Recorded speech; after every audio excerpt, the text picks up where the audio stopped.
கர்த்தராகிய இயேசு கிறிஸ்துவின் இனிய நாமத்தில் இந்த ஆன்லைன் ஊழியத்தின் வழியாக அன்பு விசுவாசிகள் அத்தனை பேரையும் நேருக்கு நேராக சந்திக்கவிட்டாலும் இந்த ஆன்லைன் மூலமாக உங்களோடு இணைந்து ஆராதிப்பதில் நான் மகிழ்ச்சி அடைகிறேன்.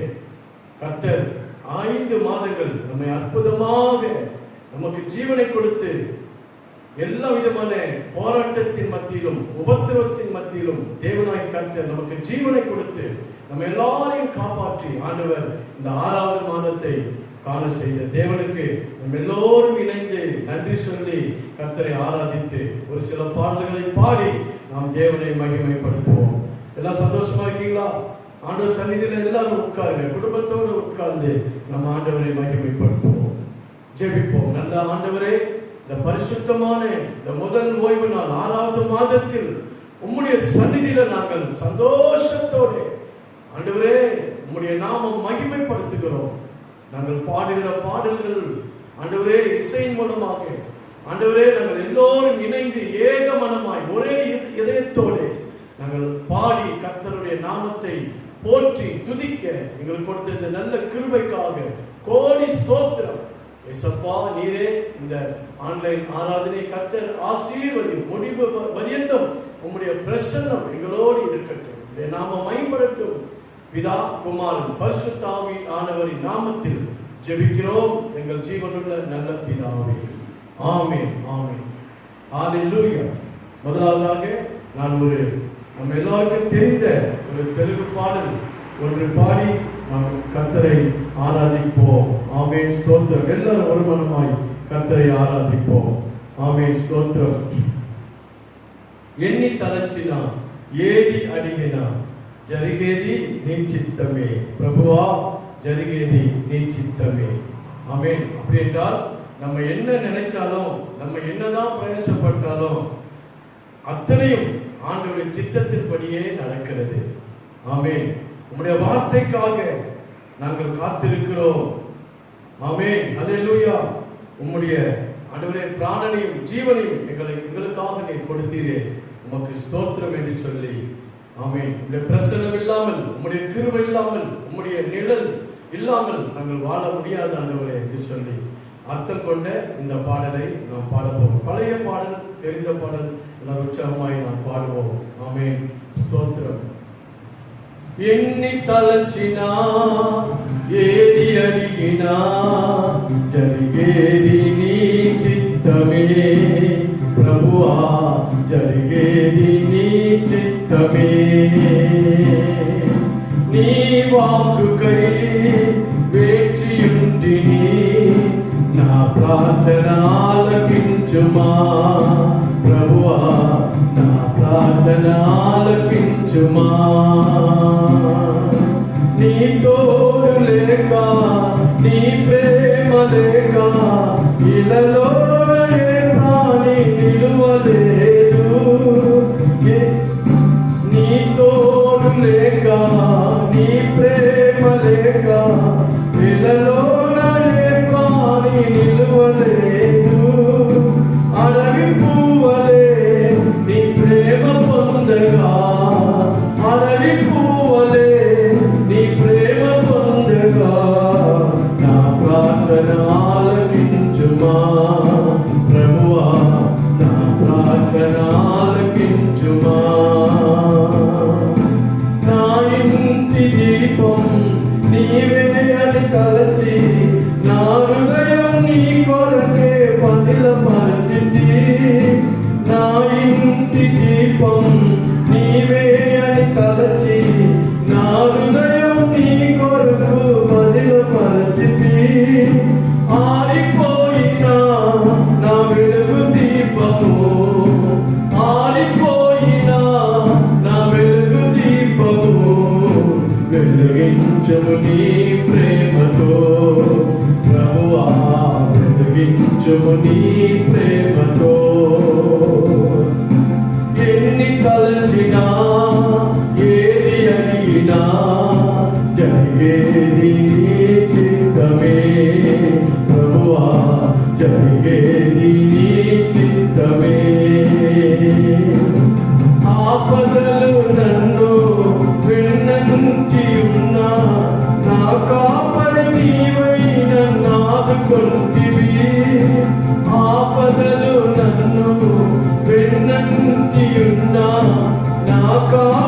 నీవైన నాదుకుంటివి.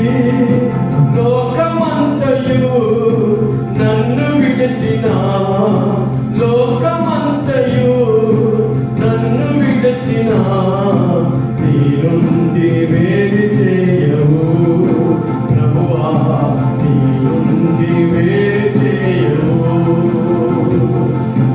ఎన్ని తలచినా ఏది అడిగినా జరిగేది నీ చిత్తమే ప్రభువా, జరిగేది నీ చిత్తమే. ఆపదలు నన్ను వెన్నంటి ఉన్నా, నా కాపరి నీవైన నాదుకొంటివి.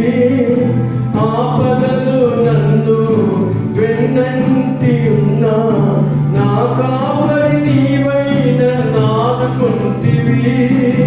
లోకమంతయు నన్ను విడిచినా, లోకమంతయు నన్ను విడిచినా, నీ నుండి వేరు చేయవు ప్రభువా, నీ నుండి వేరు చేయవు. ఎన్ని తలచినా ఏది అడిగినా జరిగేది నీ చిత్తమే ప్రభువా, జరిగేది నీ చిత్తమే. ఎన్ని తలచినా ఏది అడిగినా జరిగేది నీ చిత్తమే ప్రభువా, జరిగేది నీ చిత్తమే. నీ వాక్కుకై వేచియుంటిని, నా ప్రార్థన ఆలకించుమా ప్రభువా, నా ప్రార్థన ఆలకించుమా, నా ప్రార్థన ఆలకించుమా యేసయ్యా, మా ప్రార్థన ఆలకించుమా. ఆమేన్. స్తోత్రం. మన ప్రార్థన యేసయ్య ఆలకిస్తాడు అని నమ్మకముతో ఆయన బిడ్డలు ఎక్కడ ఇద్దరు ముగ్గురు నా నామమున కూడుకొని నన్ను తేరి చూస్తున్నారు, వారు మధ్యలో నేను ఉంటానని చెప్పిన యేసయ్య. ఇదిగో విశ్వాసులందరూ వారు వారి వారి యొక్క గృహాలలో కూడుకొని, తండ్రి ఇదిగో కుటుంబముగా నీ సన్నిధిలో ఈ 6వ మాసము మొదటి పరిశుద్ధ దినములో మేమందరం చేరి ఏక మనసు కలిగి ఏక హృదయం కలిగి నీ నామముని స్తుతిస్తున్నాం. మేము కాచి ఉంటున్నాం, వేచి ఉంటున్నాం, మీ సన్నిధిలో అడుగుతున్నాం. మేము అడుగుతున్న ప్రతి కార్యములు దేవుడు మాకు జవాబిస్తాడని నమ్మకముతో ప్రార్థన చేస్తున్నాం. యేసయ్యా, నీకే మహిమ, నీకే ఘనత, నీకే స్తోత్రములు, నీకే అయ్యా పరిశుద్ధ దేవా, నీ నామానికే మహిమ, నీకే ఆరాధన చెల్లిస్తున్నాము తండ్రి. 5 మాసములు దేవుడు మమ్మల్ని ఆశ్చర్యంగా పోషించినారు, మా ప్రాణాలు కాపాడినారు. యేసయ్యా, మాకు మరలా జీవం ఇచ్చినారు. యేసయ్యా, మేము భారముతో ప్రార్థన చేసినప్పుడు, కన్నీటితో అడిగినప్పుడు మమ్మల్ని అందరినీ భయంకరమైన కొరలకు మమ్మల్ని రక్షించినందుకై మీకు స్తోత్రాలయ్యా. యేసయ్యా, మా గొప్పతనం ఏమీ లేదు ప్రభువా, మా పేరు కాదు, మా నీతి కాదు, మా ప్రయాసం కాదు ప్రభువా. యేసయ్యా, మీరు మా మీద ఉంచిన ప్రేమ, కృప చాలా విలువైనది.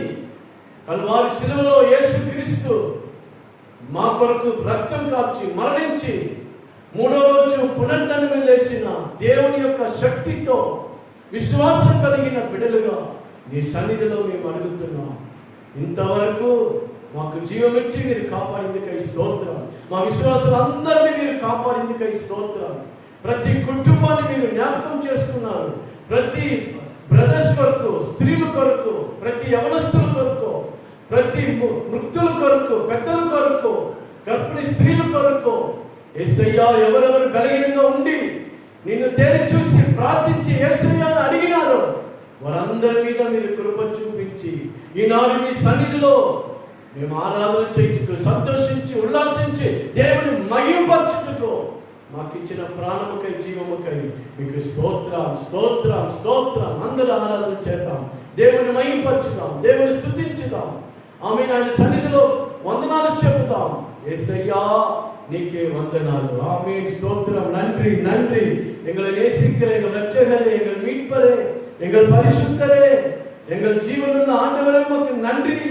இந்த 6வது மாதம் முதல் ஓய்வு நாளிலே எங்கள் எல்லாரும் இணைந்து இந்த ஆண்டவரே இக்கட்டான இந்த ஆண்டவர் நெருக்கத்தின் மத்தியிலும் இடைவிடாமல் உம்மை சேவிக்க, உம்மையே நோக்கி பார்க்க, ஆண்டவரே எங்களை அவமானப்படுத்தாமல் வெட்கப்படுத்தாமல் எங்களை நடத்தி வந்த தேவனுக்கு நாங்கள் நன்றி சொல்லுகிறோம்.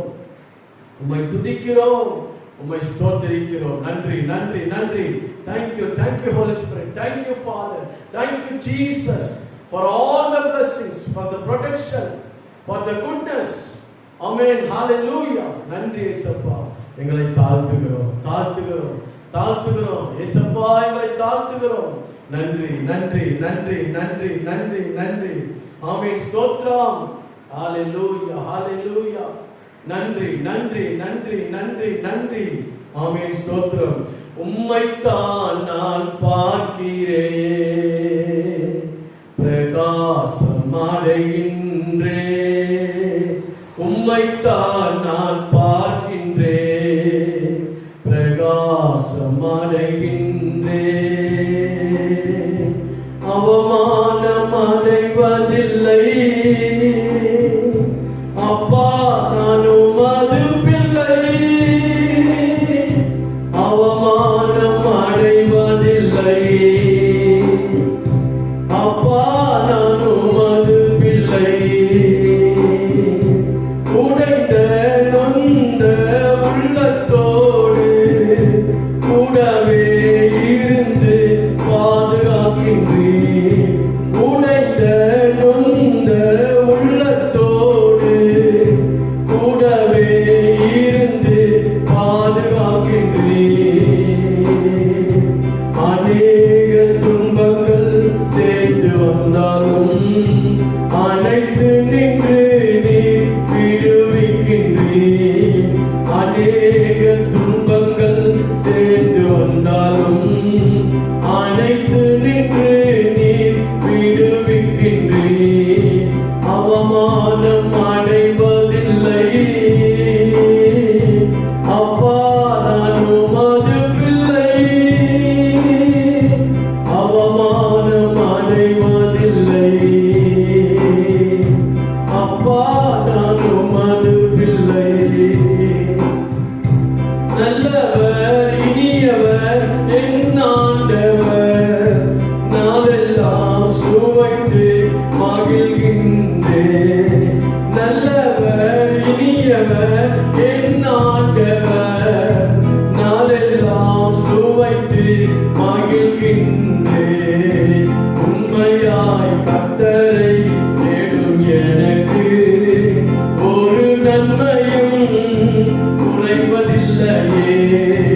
உண்மையாய் கர்த்தரை தேடும் எனக்கு ஒரு நன்மையும் குறைவதில்லையே. அவமானம் அடைவதில்லை அப்பா, நான் உமது பிள்ளை. அவமானம் அடைவதில்லை அப்பா, நாங்கள் உமது பிள்ளை. துதிப்பேன் ஸ்தோத்தரிப்பேன் எவ்வேளையும், நன்றி கீதம் என்னாகும் எந்நேரமும்.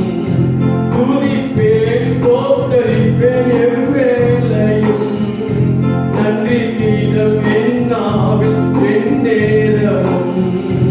என் ஆத்மா கர்த்தருக்குள் மேன்மை பாராட்டும், அகமகிழ்வார்கள் துன்பப்படுவோர்.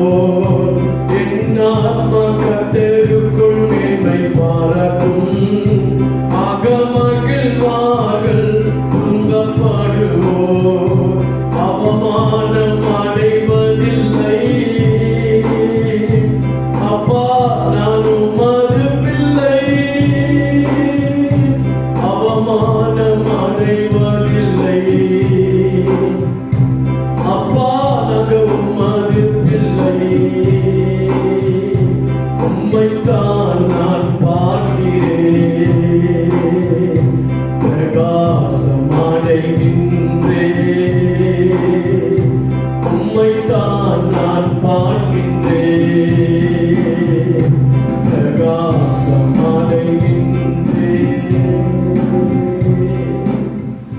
ஏனப்பா, எத்தனை நான் எப்படி நன்றி சொல்வேன்? என் ஆண்டவர் எனக்கு செய்ததை நான் எப்படி விவரிப்பேன்? நீ சொன்னதை செய்கிறவர், வாக்கு மாறாதவர், உண்மையுள்ளவர். நீர் எங்களை மறவாத தெய்வம். எங்களை ஒரு நாளும் அவமானப்படுத்துவதில்லை, வெட்கப்படுத்துவதில்லை. நாங்கள் தோற்று போவதில்லை. இயேசுவின் நாமத்தினால் அப்பா, நாங்கள் உங்களை ஸ்தோத்திரித்து இந்த 6வது மாதத்திற்காக நன்றி சொல்லுகிறோம்.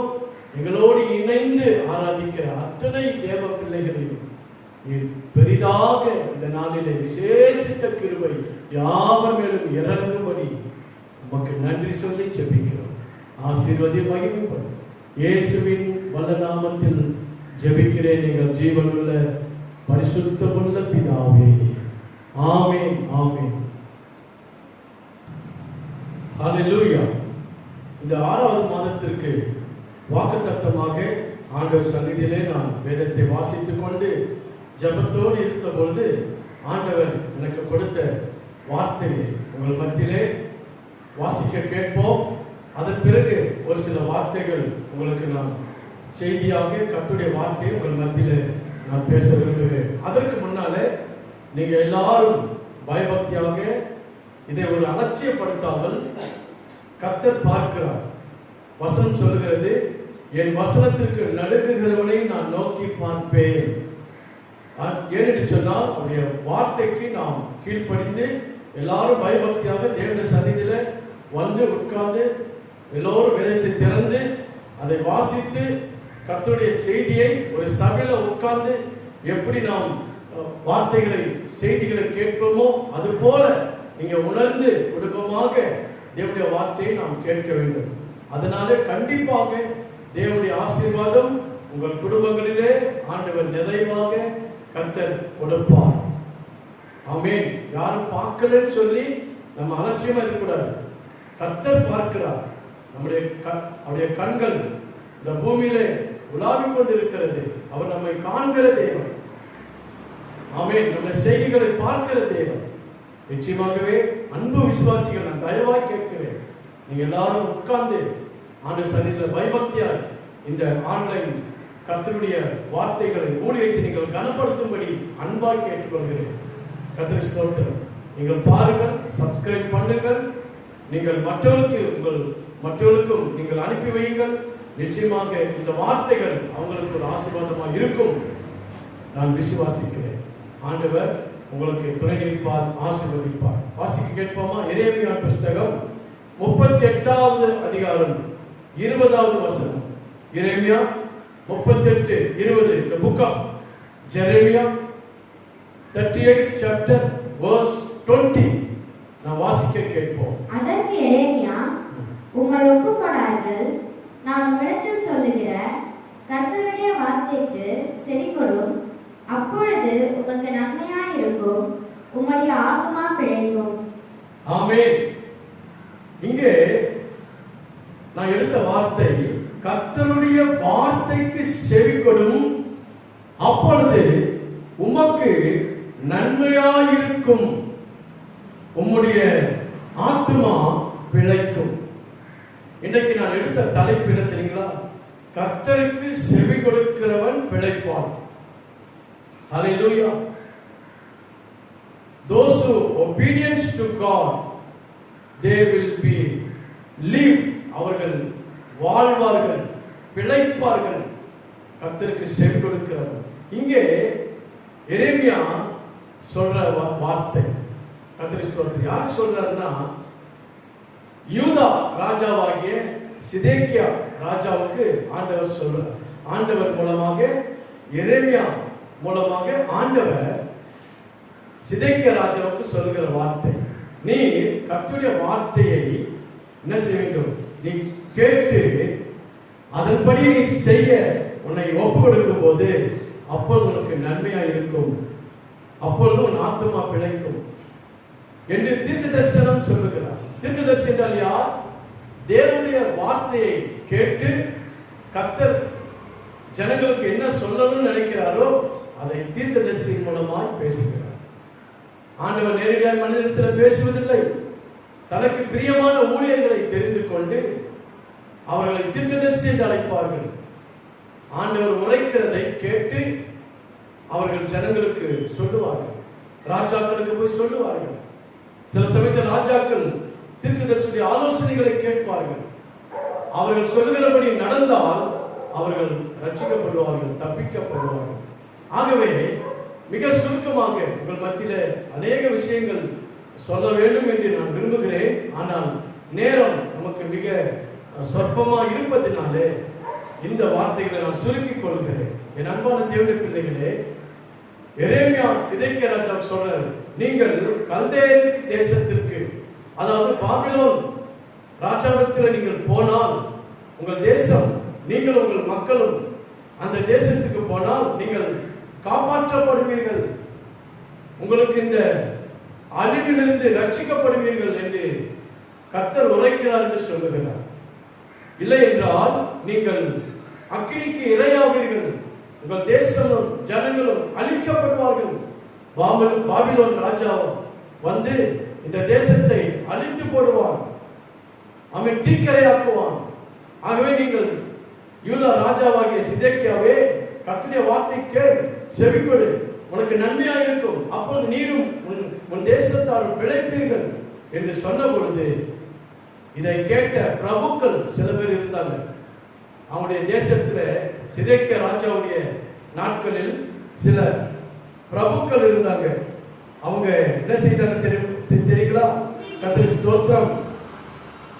செபத்தியாவும் கொதிலியாவும் யூகாலும் பஸ்கூரும் என்ற இந்த 4 பிரபுக்கள் என்ன செஞ்சாங்க?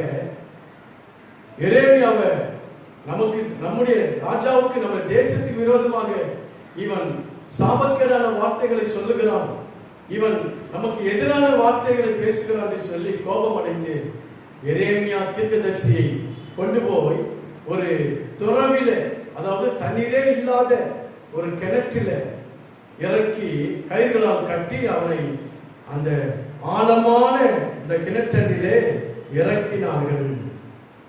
அவன் போய் அங்கே சிக்கிக் கொண்டான். அங்க தண்ணி இல்லை, அது சேரா இருந்தது, அது உளையா இருந்தது என்று வாசிக்கிறோம். கர்த்தருக்கு ஸ்தோத்திரம். அப்பொழுது ஒரு மனுஷன் இருந்தான். கர்த்தருக்கு ஸ்தோத்திரம். அவன் என்ன செய்தான்?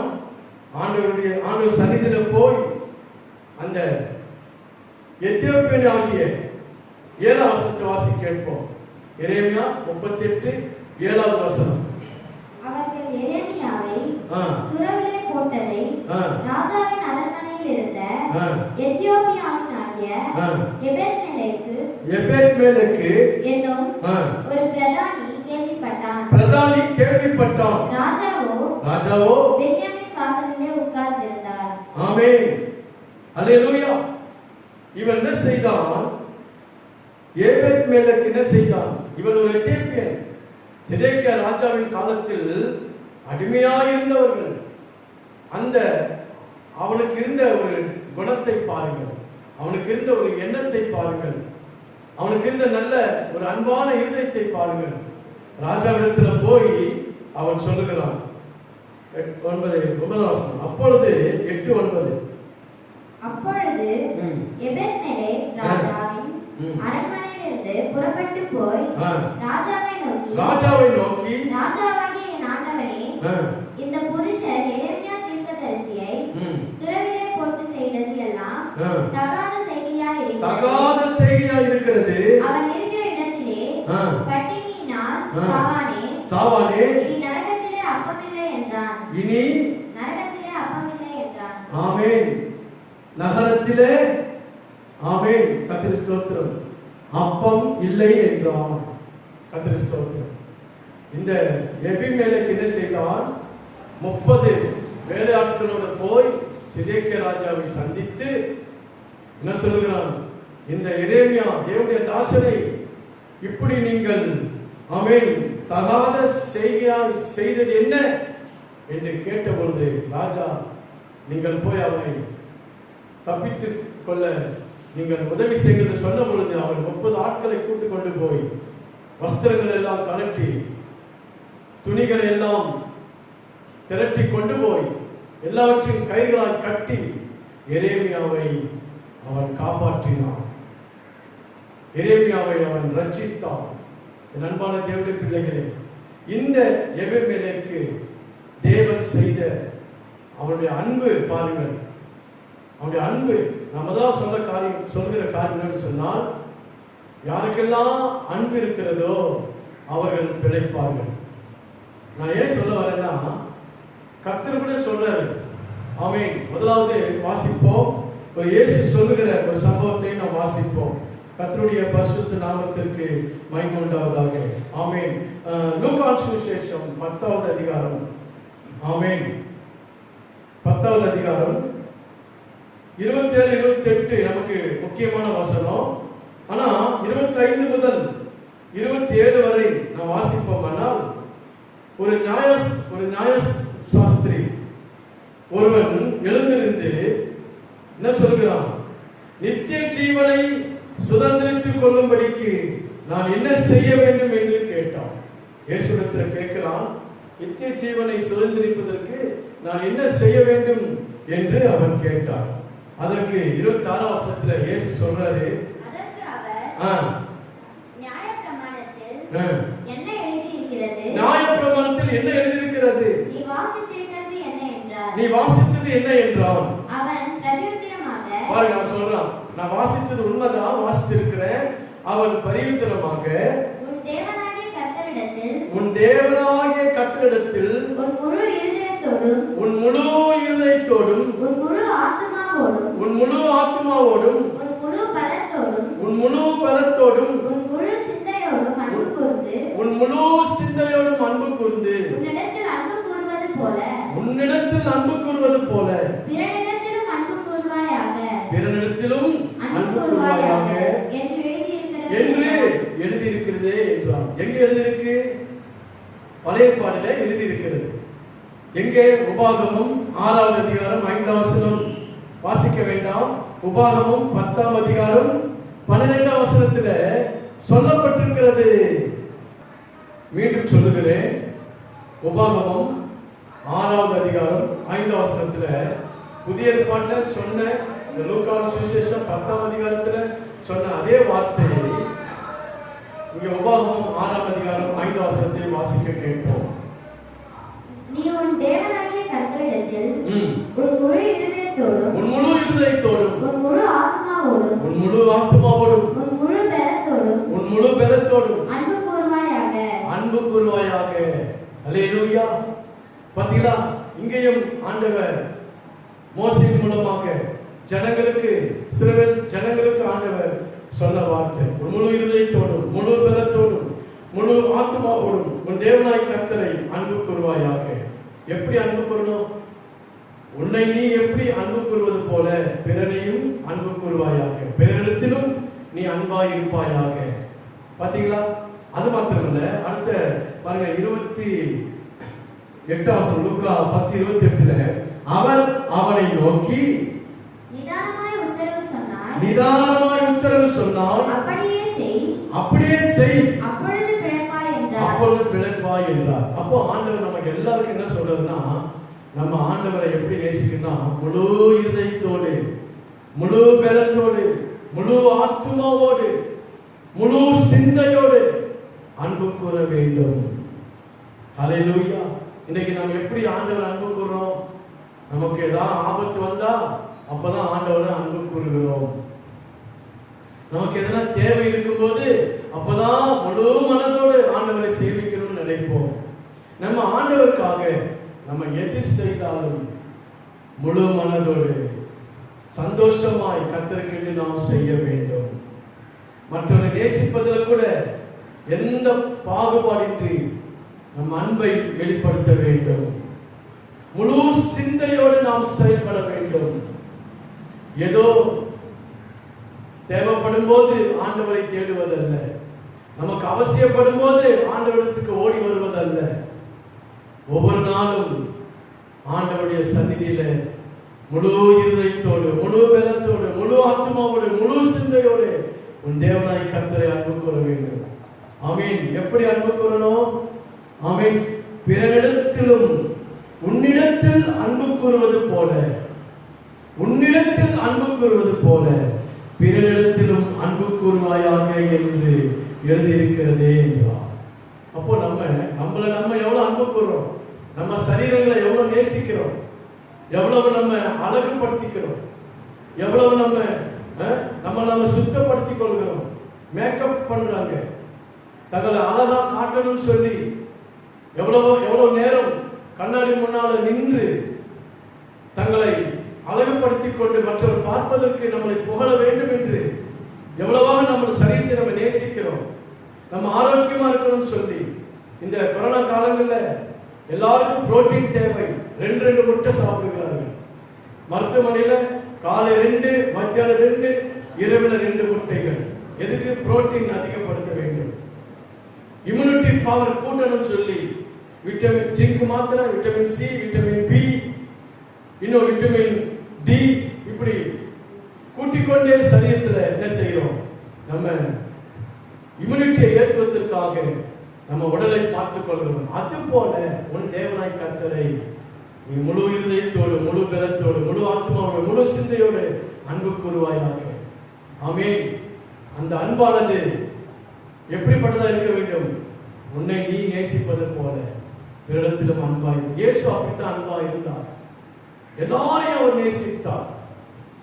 எல்லா ஜனங்களையும் ஒரே கண்ணோட்டத்திலே பார்த்தார். எல்லாருக்கும் அவரை தேடி வந்த அத்தனை பேருக்கும் அற்புதங்கள் செய்தார். பிசாசுகளை துரத்தினார், அதிசயங்கள் செய்தார். அவரை நோக்கி கூப்பிட்டவர்களுக்கு பார்வை கொடுத்தார், முடவர்களை நடக்கச் செய்தார். இயேசு அன்பாய் இருந்தார். பசியாளர்களுக்கு ஆகாரம் கொடுத்தார், வஸ்திரம் இல்லாதவர்களுக்கு வஸ்திரம் கொடுத்தார். அவன் பிராணனை காப்பாற்றினார்.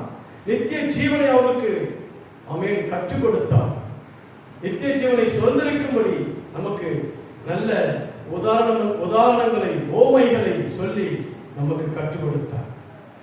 வேதத்தில் பார்க்கிறோம். இப்படிப்பட்ட அன்பு யாருக்கு தெரியுமா இருந்தது? நான் சொன்ன பத்தியில எரேமியா 38ஆம் அதிகாரம் 7ஆம் வசனத்துல எபிமெலேக்கு, ஏபெத்மெலேக், அவனுக்கு பாருங்க, அவன் செய்த ஒரு சின்ன உதவி. ராஜாவிடத்துல போய் நீ செய்தது தகாத காரியம் என்று சொல்லி ராஜாவை எச்சரித்து அவன் தயவாக எரேமியாவை காப்பாற்றினான்.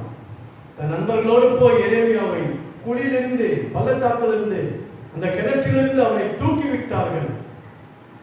நம்முடைய ஆண்டவர் நம்மை மறவாதவர். நம்முடைய சின்ன சின்ன கிரியைகளை கூட, சின்ன சின்ன உபகாரங்களை கூட மறவாத தேவன் அவர்.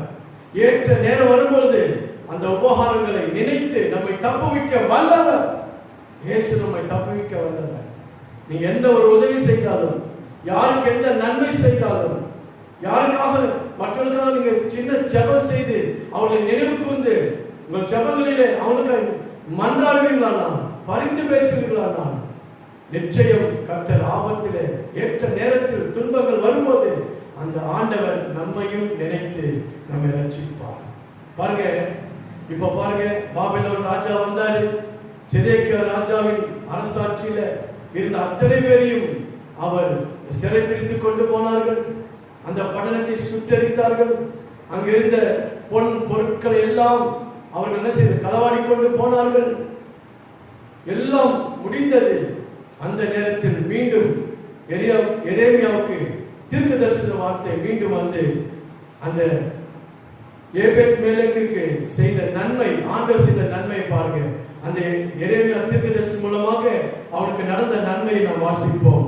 கர்த்தருடைய பரிசுத்த நாமத்திற்கு மகிமை உண்டாவதாக. வாசிப்போமா? ஆமென், ஸ்தோத்திரம். 38ஆம் அதிகாரம், ஆமென், 16 முதல் 17, 18 வசனங்களை வாசிப்போம். அப்பொழுது சிதேக்கியா ராஜா, நான் உன்னை கொல்லாமலும் உன் பிராணனை வாங்க தேடுகிற இந்த மனுஷன் கையில் உன்னை ஒப்புக்கொடாமலும் இருப்பேன் என்பதை. பாத்தீங்களா? முதல்ல சொல்லுகிறாரு, உன்னை தப்புவிப்பேன். முதலாவது. இரண்டாவது, நீ பயப்படுகிற மனுஷனின் கையில் ஒப்பு கொடுப்பதில்லை. மூன்றாவது சொல்கிறாரு, உன்னை நிச்சயமாக விடுவிப்பேன். வாசிங்க. நமக்கு இந்த ஆத்மாவை உண்டு பண்ணின கர்த்தருடைய ஜீவனை கொண்டு சொல்லுகிறேன் என்று எரேமியாவுக்கு ரகசியமாய் ஆணையிட்டான். அப்பொழுது எரேமியா பாபிலோன் ராஜாவின் பிரபுக்கள் அண்டைக்கு புறப்பட்டு போவீரானால் உம்முடைய ஆத்துமா உயிரோடு இருக்கும். 16-18 அதுவா? கர்த்தருக்கு ஸ்தோத்திரம். நீ பாபிலோன் ராஜாவின் பிரபுக்களிடத்திற்கு புறப்பட்டு இல்ல நான் வாசிக்கிறேன் பாருங்க. அப்போ இந்த ஏபேத் மேலக்கு என்ன சொல்ற ஆண்டவர் 17ஆம் வசனம் நினைக்கிறேன். 17ஆம் வசனத்துல அவர் சொல்றாரு, அந்நாளில் உன்னை தப்புவிப்பேன், நீ பயப்படுகிற மனுஷனின் கையில் ஒப்பு கொடுக்கப்படுவதில்லை, உன்னை நிச்சயமாக விடுவிப்பேன், நீ பட்டயத்துக்கு இரையாவதில்லை, நீ என்னை நம்பினபடியினால் உன் பிராணன் உனக்கு கிடைத்த கொள்ளை பொருளை போல இருக்கும் என்று கர்த்தர் சொல்லுகிறார் என்றார். அல்லேலூயா. பாருங்க, அந்த எபேத் மேலக்கு செய்த சின்ன உதவினால எரேமியாவை அவர் ரட்சித்தார். கர்த்தர் எரேமியா தீர்க்கதரிசி மூலமாக அந்த ஏபேத் மேலக்கை ஆண்டவர் காப்பாற்றினதை நாம் பார்க்கிறோம். மற்ற எல்லா பாபிலோன்ல இருந்த எல்லாரும் அழிந்து போனார்கள். ஆனால் கர்த்தர் இந்த ஏபேத் மேலக்கை ஆண்டவர் ரட்சித்தார். காரணம், அவனுக்குள்ள இந்த அன்பு. அந்த அன்பு எப்படி திரும்ப இருந்தது? முழு இதயத்தோடு, முழு பலத்தோடு, முழு ஆத்மாவோடு, முழு சிந்தையோடு அவன் செயல்பட்டதினாலே அவன் பிழைத்தான் என்று நான் சொல்ல வருகிறேன். நீங்களும் நானும் கூட அந்த ஜீவனுள்ள தேவனை முழுமையாக அவரை நேசிப்போம், முழுமையாக அவரை அன்பு கூறுவோம், முழுமையாக நம்முடைய வாழ்க்கையை அவருக்கு அர்ப்பணிப்போம். அந்த இயேசு நமக்காக தன்னை முற்றிலும் அர்ப்பணித்தார். தன்னை குறித்து யோசிக்கவே இல்லை. தன் பிராணனை குறித்து அவர் பெருசாக நினைக்கவில்லை. தன் பிராணனை, தன் ஜீவனை இந்த தேசத்திற்காக, இந்த பூமிக்காக, இந்த பூமியில் உள்ள சகல ஜனங்களை மீட்பதற்காக, ரட்சிப்பதற்காக இயேசு சிலுவையில் தன்னை ஒப்பு கொடுத்தார். அதுதான் பெரிதான அன்பு. அந்த அன்பு நமக்குள்ளும் இருக்க வேண்டும் என்று கர்த்தர் நமக்கு கற்றுக் கொடுக்கிறார். என் அன்பான தேவனுடைய பிள்ளைகளே, உன் தேவனாய் கர்த்தரை முழு இருதயத்தோடு, முழு பலத்தோடு, முழு மனதோடும், முழு சிந்தையோடும் அன்பு கூறுவாயாக. உன்னிடத்தில் நீ அன்பு கூறுவது போல பிறரிடத்திலும் அன்பு கூறுவாயாக. எத்தனை பேர் இந்த கொரோனாவில் மற்றவர்களுக்காக ஜெபித்திருக்கிறீர்கள்? அழிந்து போகிற ஆத்துமாக்களுக்காக எத்தனை பேர் ஜெபிக்கிறீர்கள்? நிறைய ஊழியர்கள் ஜீவனை இழந்திருக்கிறார்கள். அவருடைய குடும்பங்களுக்காக, அவருடைய பிள்ளைகளுக்காக எத்தனை பேர் நீங்கள் பாரப்பட்டு தினமும் 1 மணி நேரமாகிலும் இந்த லாக்டவுன் காலத்தில் ஜெபிக்கிறீர்களா? பாரப்படுகிறீர்களா? இது எதனால் சம்பவிக்கிறது என்று உணர்ந்திருக்கிறீர்களா? சிந்தித்து பார்ப்போம். என் அன்பான தேவனுடைய பிள்ளைகளே, அப்படி ஒரு வேளைக்கு உன் தேவனாய் கர்த்தரை அன்பு கூறுவாயானால் கர்த்தர் உண்மையில் அன்பாய் இருப்பார். ஆபத்தினோடு ரட்சிப்பார். உன்னை பிழைக்கவே பிழைக்க செய்வார். கர்த்தருடைய நாமம் மகிமைப்படுவதாக. இரண்டாவதாக யார் பிழைப்பார்கள் என்று நாம் பார்த்தால் நீதிமான் பிழைப்பான். வாசிப்போம். எசேக்கியேல் புஸ்தகம் 18ஆம் அதிகாரம் 4 வாசிப்போம். எசேக்கியேல் 18ஆம் அதிகாரம் 4 முதல் வாசிப்போம். இதோ எல்லா ஆத்துமாக்களும் என்னுடையவைகள், தகப்பனின் ஆத்துமா எப்படியோ அப்படியே மகனின் ஆத்துமாவும் என்னுடையது. பாவம் செய்கிற ஆத்துமாவே சாகும். ஆமென். வாசிங்க. ஒருவன் நீதிமானாய் இருந்து நியாயத்தையும் நீதியையும் செய்து மலைகளின் மேல் சாப்பிடாமலும் இஸ்ரவேல் வம்சத்தாரின் நரகலான விக்கிரகங்களுக்கு நேராக தன் கண்களை ஏறெடுக்காமலும் தன் அயலானுடைய மனைவியை தீட்டுப்படுத்தாமலும் தூர ஸ்திரீயோடே சேராமலும் ஒருவனை ஒடுக்காமலும் கொள்ளையிடாமலும் இருந்து கடன் வாங்கினவனுக்கு அடமானத்தை திரும்ப கொடுத்து தன் அப்பத்தை பசித்தவனுக்கு பங்கிட்டு வஸ்திரம் இல்லாதவனுக்கு வஸ்திரம் தப்பித்து வட்டிக்கு கொடாமலும் பொலிசை வாங்காமலும் அநியாயத்திற்கு தன் கையை விலக்கி மனிதருக்குள்ள வழக்கை உண்மையாய் தீர்த்து என் கட்டளைகளின்படி நடந்து என் நியாயங்களை கைக்கொண்டு உண்மையாய் இருப்பானாகில் அவனே நீதிமான். அவன் பிழைக்கவே பிழைப்பான் என்று கர்த்தராகிய ஆண்டவர் சொல்கிறார். யார் பிழைப்பான்? ஆமென். ஒருவனையும் ஒடுக்காமல் கொள்ளையிடாமலும் இருந்து கடன் வாங்கினவனுக்கு அடமானத்தை திரும்ப கொடுத்து தன் அப்பத்தை புசித்தவனுக்கு பங்கிட்டு வஸ்திரம் இல்லாதவனுக்கு வஸ்திரம் தரிப்பித்து, ஆமென். இப்படியெல்லாம் மனிதன் எவன் ஒருவன் அநியாயம் அக்கிரமம் செய்யாதபடி உண்மையாயிருப்பான், அவனே நீதிமான், அவன் பிழைக்கவே பிழைப்பான் என்று வேதம் சொல்லுகிறது. எப்படி ஒருவன் நீதிமானாய் இருக்க முடியும்? நீதிமான் என்றால் தன் பாவங்களை விட்டுவிட்டு இந்த உலகத்தில் அக்கிரமம் செய்யாதபடி மற்றவர்கள் மேல் கரிசனை கொண்டு மற்றவர்களை அன்பு கூர்ந்து ஒருவன் தேவன் பக்கமாய் திரும்புவான், முற்றிலுமாக தேவன் பக்கமாய் திரும்பி, ஆமென். 30வது வசனத்தை வாசிப்போம். 30வது வசனம். ஆகையால் இஸ்ரவேல் வம்சத்தாரே, நான் உங்களில் அவனவனை அவனவன் வழிகளுக்கு தக்கதாக நியாயம் தீர்ப்பேன் என்று கர்த்தராகிய ஆண்டவர் சொல்கிறார். நீங்கள் மனம் திரும்புங்கள், உங்களுடைய எல்லா மீறுதல்களையும் விட்டு திரும்புங்கள். அப்பொழுது அக்கிரமம் உங்கள் கேட்டுக்கு காரணமாய் இருப்பதில்லை. ஆமென். மனம் திரும்புங்கள். அன்பான தேவனுடைய பிள்ளைகளே, இது கடைசி காலமாக இருக்கிறது. நம்மை சுற்றி நடக்கிற எல்லா சம்பவங்களை நாம் நினைத்து பார்ப்போமானால் வேதத்தில் சொல்லப்பட்ட அத்தனையும் நிறைவேறிக் கொண்டே வருகிறது. ஒரு எழுத்தாகிலும் ஒரு வார்த்தையாகிலும் பொய் விடாது. அவைகள் நிச்சயமாகவே நிறைவேற்றிக் கொண்டே வருகிறது. ஆமென். நோவாவின் காலத்தில் நடந்தது போல மனுஷகுமாரின் காலத்திலும் நடக்கும் என்று ஆண்டவர் சொன்னது அப்படியே நிறைவேற்றிக் கொண்டு கர்த்தர் வருகிறார். கொள்ளை நோய்களும் பயங்கரமான உபத்திரங்களும் யுத்தங்களும் பயங்கரமான ஆபத்துகளும் மனுஷனுக்கு வேகமாய் வந்து கொண்டே இருக்கிறது. ஆகவே ஆண்டவர் சொல்லுகிறார், நீங்கள் திரும்புங்கள், தேவன் பக்கமாய் தேவனுக்காக திரும்புங்கள். உங்கள் வழிகளை விட்டு, அக்கிரமங்களை விட்டு, பாவங்களை விட்டு தேவனுக்காக திரும்புங்கள், மனம் திரும்புங்கள் என்று ஆண்டவர் சொல்லுகிறார். அப்பொழுது உங்களுக்கு நான் என்ன செய்வேன்? புதிய இதயத்தையும் புதிய ஆவியையும் உண்டு பண்ணிக் கொள்ளுங்கள். 31 வசனம் 32 வசனம். நீங்கள் துரோகம் பண்ணின உங்களுடைய எல்லா துரோகிகளையும் உங்கள் மேல் இராதபடிக்கு விலக்கி உங்களுக்கு புது இதயத்தையும் புது ஆவியையும் உண்டு பண்ணிக் கொள்ளுங்கள். இஸ்ரவேல் வம்சத்தாரே, நீங்கள் ஏன் சாக வேண்டும்? மனம் திரும்புங்கள், அப்பொழுது பிழைப்பீர்கள். சாகிறவனுடைய சாவை நான் விரும்புகிறதில்லை என்று கர்த்தராகிய ஆண்டவர் சொல்கிறார். ஆண்டவர் சாவை விரும்புவதில்லை. இன்னைக்கு எத்தனை பேர், ஆயிரக்கணக்கான லட்சக்கணக்கான ஜனங்கள் செத்து மடிந்து போயிருக்கிறார்கள். தேவன் சாவை விரும்புவதில்லை. என்ன காரணம்?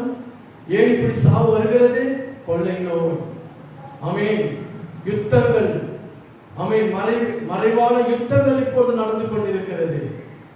பயவார் என்று சொல்லப்படுகிறது போல இந்த ரகசியம் அநேகருக்கு தெரியாதபடினால் இன்றைக்கு இந்த கொள்ளை நோயினாலும் யுத்தங்களினாலும் மறைவான யுத்தங்களினாலும் ஆயிரக்கணக்கான பேர் செத்து கொண்டிருக்கிறார்கள். ஆண்டவர் சாவை விரும்புவதில்லை.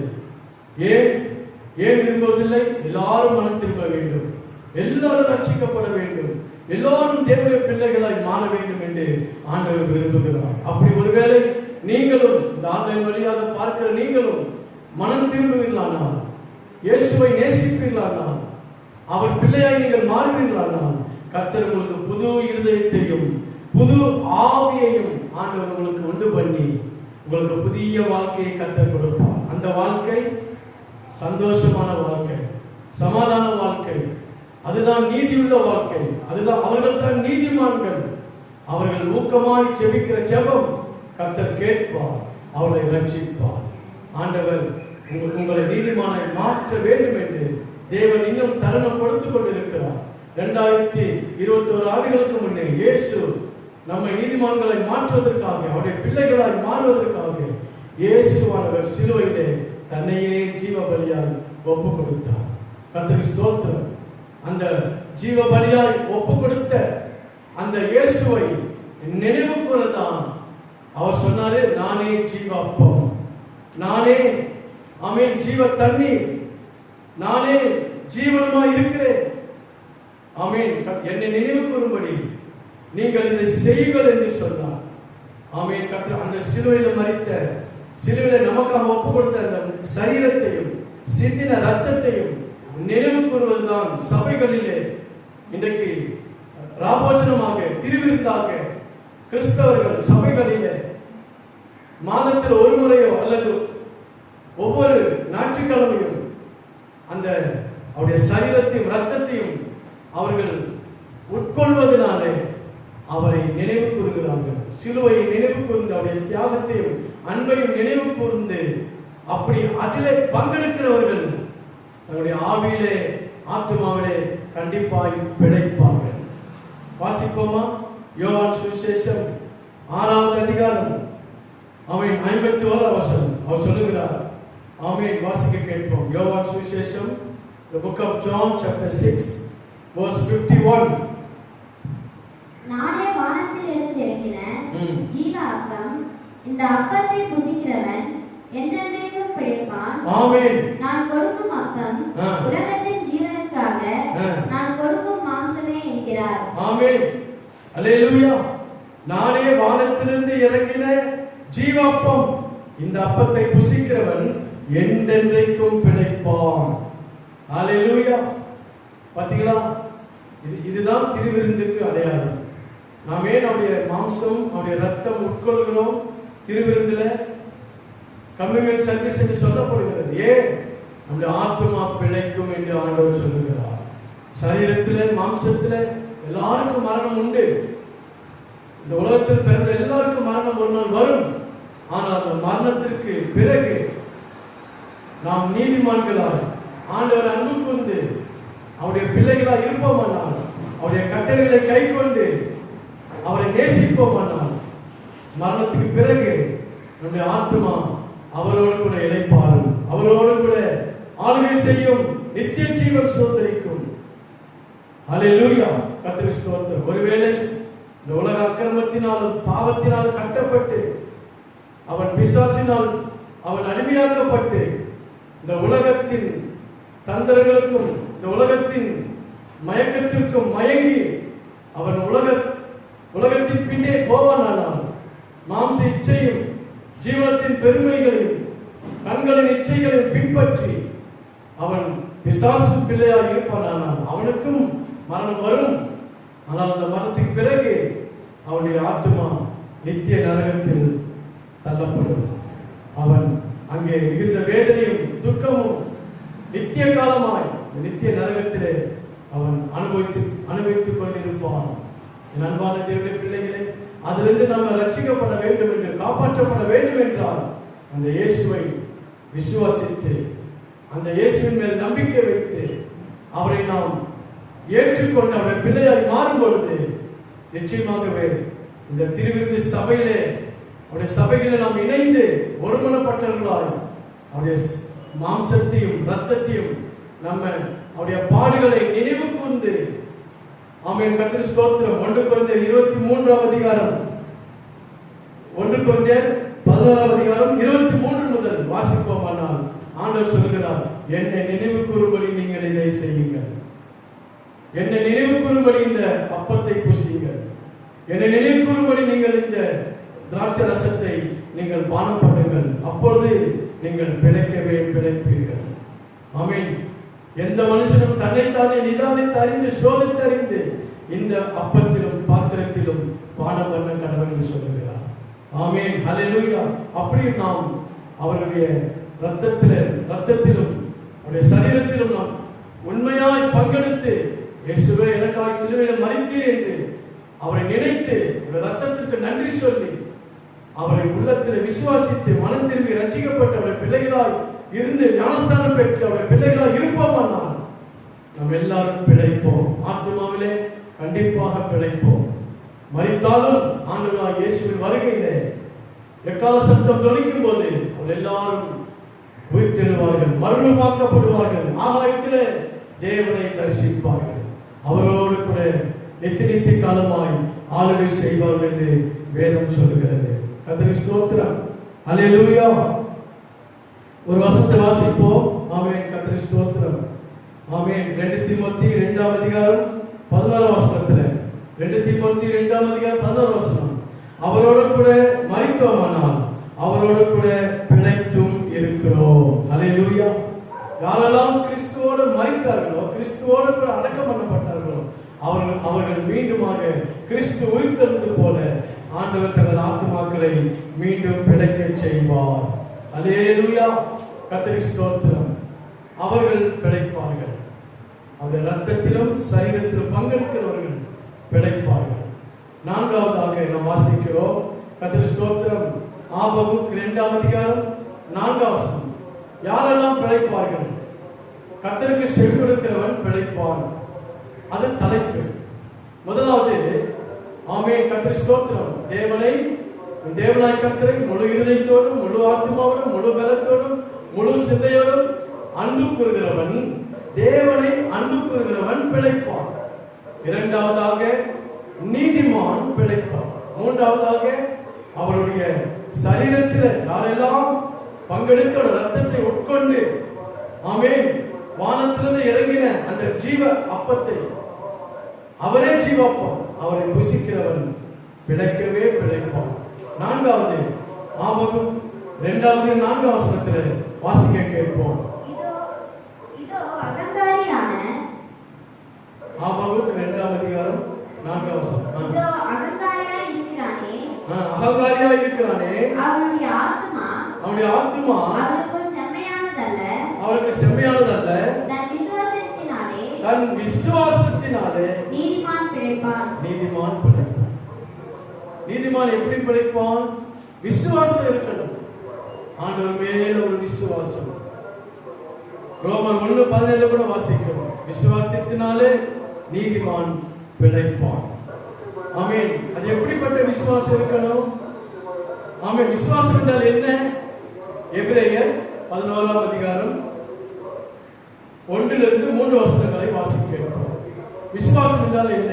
விசுவாசமானது நம்பப்படுகிறவைகளின் உறுதியும் காணப்படாதவைகளின் நிச்சயமாய் இருக்கிறது. விசுவாசம். விசுவாசம் என்பது, ஆமென், நம்பப்படுகிறவைகளின் உறுதி. நம்பிக்கை வேண்டும், நம்பணும். கர்த்தரை நம்ப வேண்டும், கர்த்தருடைய வார்த்தையை நம்ப வேண்டும், ஊழியக்காரர் சொல்லுகிறதை நம்ப வேண்டும். அப்படி நம்புகிறது தான் விசுவாசம். ஆமென். அந்த விசுவாசம் இருக்குமானால் நாம் ரட்சிக்கப்படுவோம். ஆண்டவர் உண்டென்று, ஆண்டவர் நமக்காக ஜீவனை கொடுத்தார் என்று விசுவாசிக்க வேண்டும். தொடர்ந்து வாசிங்க. அதனாலே முன்னோர்கள் நற்சாட்சி பெற்றார்கள். நமக்கு முன்னோர்கள் நற்சாட்சி பெற்றார்கள். விசுவாசத்தினாலே நாம் உலகங்கள் தேவனுடைய வார்த்தையினால் உண்டாக்கப்பட்டது என்றும், இவ்விதமாய் காணப்படுகிறவைகள் தோன்றப்படுகிறவைகளால் உண்டாக்கப்படவில்லை என்றும் அறிந்திருக்கிறோம். ஆமென். ஸ்தோத்திரம். ஆகவே அந்த விசுவாசம் எப்படிப்பட்டதா இருக்கிறது? கர்த்தருக்கு ஸ்தோத்திரம். ஆமென். நான் கூட வாசிக்கிறேன் பாருங்க. எபிரேயர் 11ஆம் அதிகாரம், ஆமென், 2வது வசனம். அதனாலே முன்னோர்கள் நற்சாட்சி பெற்றார்கள். 3வது வசனம், விசுவாசத்தினாலே நாம் உலகங்கள் தேவனுடைய வார்த்தையினால் உண்டாக்கப்பட்டதென்றும், இவ்விதமாய் காணப்படுகிறவைகள் தோன்றப்படுகிறவைகளாக உண்டாக்கவில்லை என்றும் அறிந்திருக்கிறோமே. ஹல்லேலூயா. ஆகவே இந்த அழகான இந்த உலகம், இந்த வானம், பூமி, இந்த சிருஷ்டிப்பு எல்லாம் தேவன் உண்டாக்கி இருக்கிறார். தேவன் உண்டாக்கப்பட்டதுனால, அவருடைய வார்த்தையினால இவைகள் எல்லாம் உண்டானது என்று சொல்லி நம்ம அந்த ஆண்டவர் மேல் நம்பிக்கை வைக்கிறோம். அந்த நம்பிக்கை தான் விசுவாசம். நாம் அவரை காணாவிட்டாலும் நம்முடைய ஆத்மாவை உணர்ந்து நம்புவதனாலே அவரை நாம் காண முடியும் என்ற, ஒரு நாள் அவரை முகமுகமாய் தரிசிப்போம் என்ற அந்த நம்பிக்கை தான் விசுவாசம். இயேசுவானவர் இந்த உலகத்தில் நமக்காக ஜீவனை கொடுத்தார். எருசலேமிலே சுற்றித் திரிந்தார், அநேகரை ரட்சித்தார். ஆமென். அநேகருடைய பாவங்கள் மன்னிக்கப்பட்டது. நிறைய ஆத்துமாக்கள் ரட்சிக்கப்பட்டார்கள், சுகம் பெற்றார்கள், அற்புதங்களை கண்டார்கள். அவரை விசுவாசித்தார்கள். அவர் தேவனுடைய குமாரன் என்று விசுவாசித்ததினாலே, அவர்கள் அவர் மேல் நம்பிக்கை வைத்ததினாலே, ஆமென், அவர் எல்லோரும் ரட்சிக்கப்பட்டதை நாம் பார்க்கிறோம். ஆமென், ஹல்லேலூயா. அதனால்தான் வேதம் சொல்லுகிறது, விசுவாசத்தினால் நீதிமான் பிழைப்பான். உங்கள் விசுவாசம் இருக்கா? நான் மரித்தாலும் நான் தேவனோடு இருப்பேன் என்ற விசுவாசம் இருக்கா? இந்த வானத்தை பூமி உண்டாக்கின கர்த்தர், அவர் நாமம் இயேசு, அவர்தான் தேவனுடைய குமாரன் என்று விசுவாசம் இருக்கா? கடைசி வரை அவரை விசுவாசமாய் பின்பற்றுவீர்களா? அவரையே சேவிப்பீர்களா? அவரை நேசிப்பீர்களா? அவருக்கு உண்மையாய் இருப்போமா என்று நாம் சிந்தித்து பார்ப்போம். அந்த 16ஆம் அதிகாரத்தில், எபிரேயர் 16ஆம் அதிகாரத்தில் நமக்கு முன்னே இருந்த பரிசுத்தவான்கள், விசுவாசிகள் எல்லோரும் விசுவாசமாய் இருந்த ஊழியர்களை நாம் பார்க்கிறோம். அவர்கள் விசுவாசமாய் இருந்து ராஜ்யங்களை ஜெயித்தார்கள், உலகத்தை ஜெயித்தார்கள், சிங்கத்தை வாய் கிழித்தார்கள், அக்கினியை அமர்த்தினார்கள், போராட்டங்களை மேற்கொண்டார்கள். கர்த்தர் அவர்களுக்கு துணையாக இருந்தார். அந்த விசுவாசம் கடைசி வரை அவர்களை கைவிடவே இல்லை. நாமும் கூட அவர் மேல் விசுவாசமாக இருப்போமானால் கண்டிப்பாக நாம் பிழைக்கவே பிழைப்போம். என் அன்பான தேவனுடைய பிள்ளைகளே, ஆமென், இந்த நாளிலே நீங்களும் நானும் கூட பிழைப்போம் என்று விசுவாசிப்போம். ஆமென். கர்த்தருக்கு ஸ்தோத்திரம். அன்பாயிருப்போம், நாம் பிழைப்போம். கர்த்தருக்கு ஸ்தோத்திரம். அது மாத்திரமல்ல, நீதிமானாய் இருப்போம், நாம் பிழைப்போம். கர்த்தருக்கு ஸ்தோத்திரம். அது மாத்திரமல்ல, ரட்சிக்கப்பட்டோம் என்ற நம்பிக்கையோடு மனம் திரும்பினவர்கள் அவருடைய ஆலயத்திலே போய் அவருடைய சரீரத்தையும் அப்பத்தையும் இரத்தத்தையும் நீங்கள் உட்கொண்டு, இது எனக்காக இயேசு பலியானார், இதோ நான் பயபக்தியா எடுக்கிறேன், நினைவு கூறுகிறேன் என்று அவரை நினைவு கூறுகிறீர்களானால் நீங்கள் பிழைப்பீர்கள். உங்கள் ஆத்துமா பிழைக்கும். விசுவாசமாக இருப்போமானால் கடைசி வரை அவரை நேசித்து அவரை பின்பற்றி அவருக்கு உண்மையாக இருப்போமானால் கர்த்தர் உங்களையும் உங்கள் குடும்பங்களையும் உங்கள் பிள்ளைகளையும் ஆண்டவர் நிச்சயமாக இந்த 6வது மாதத்தில் அவர் உங்களை ஆசீர்வதித்து உங்களை பிழைக்க செய்வார் என்று நான் விசுவாசிக்கிறேன். எங்களை முடிஞ்சு ஜெபிப்போமா? நல்ல ஆண்டவரே, இந்த பரிசுத்த ஆராதனைக்காக உமக்கு ஸ்தோத்திரம். இயேசப்பா, நீர் எங்களுக்கு கற்றுக் கொடுத்த, எங்களுக்கு போதித்த இந்த ஜீவ வார்த்தைகளுக்காக நன்றி சொல்லுகிறோம். இது ஆன்லைன்ல பார்க்கிற என் அன்பு விசுவாசிகள், குடும்பங்கள், ஆண்டவரே, அன்பு நேயர்கள் அத்தனை பேர்களையும் என் தேவன் ஆசீர்வதிப்பீராக. உம்முடைய கரம் எங்களுக்கு துணையாக இருப்பதாக. இயேசுவே, உமக்கு கோடி கோடி ஸ்தோத்திரம். உம்முடைய நாமம் மகிமைப்படட்டும், உம்முடைய வல்ல நாமம் மகிமைப்படட்டும். ஆசீர்வதியும். உமக்கு எல்லா துதி கன மகிமை ஏறெடுக்கிறோம். மீட்பர் இயேசுவின் பரிசுத்த நாமத்தில் ஜெபிக்கிறேன் எங்கள் ஜீவனுள்ள நல்ல பிதாவே. ஆமென், ஆமென். என் ஆத்துமாவே கர்த்தரை ஸ்தோத்திரி, என் முழு உள்ளமே பரிசுத்த நாமத்தை ஸ்தோத்திரி. என் ஆத்துமாவே கர்த்தரை ஸ்தோத்திரி. கர்த்தர் செய்த சகல உபகாரங்கள் மறவாதே. ஆமென். கர்த்தராகிய இயேசு கிறிஸ்துவின் கிருபையும் பிதாவாகிய தேவனுடைய அன்பும் பரிசுத்த ஆவியின் அந்யோன்ய ஐக்கியமும் அவருடைய சிநேகமும் வல்லடத்திலும் பராமரிப்பும் பாதுகாப்பும் அத்தனை விசுவாசிகளோடும் இந்த ஆன்லைன்ல பார்க்கிற அத்தனை தேவ பிள்ளைகளோடும் இன்றும் என்று சதா காலம் நீடித்திருப்பதாக. ஆமென். Praise the Lord. கர்த்தர் உங்களுக்கு துணை இருப்பார். ஆண்டவரை ஆசீர்வதிப்பார். நன்றி.